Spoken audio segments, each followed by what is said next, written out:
و ننزل من القرآن ما هو شفاء و رحمه.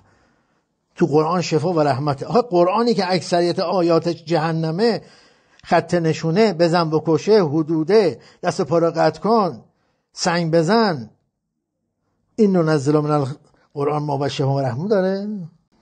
مردم بله، من غفور رحیمم. به به چه خوب، خوشحال شدم. ولی بدانید عذاب عظیمم دارم. عجب، مگه میخوره به هم؟ ماس هم سفید باشه هم سیاه میشه؟ زغال هم سیاه باشه هم سفید ممکنه؟ خدای ادیان شعارش غفور و رحیمه، حقیقتش عذاب علی. کدوما رو تو دیدی؟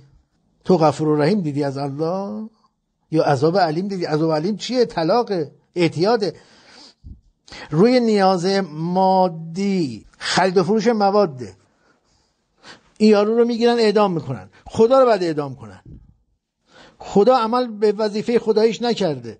خودش در آیات و احادیث و روایت میگه بر من حق شما رو کمک کنه. کمک نمیکنه.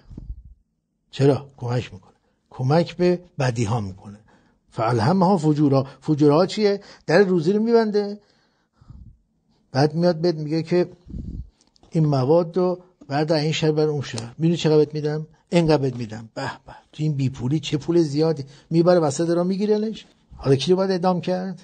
غفور رحیم، عذاب علیم داره، ناچسبه.